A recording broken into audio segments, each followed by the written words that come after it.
қазағымның бүгін дәстүрлері ай. Көптен күткен халқымыздың асыл арман еді ай.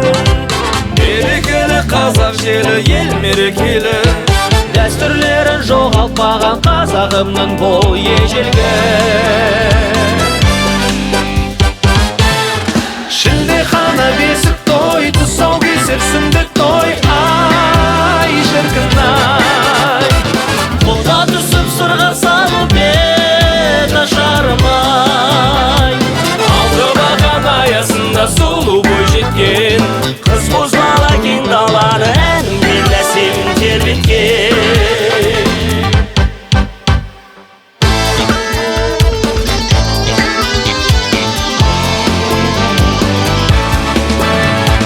Ер жігітке жарасады озып шықса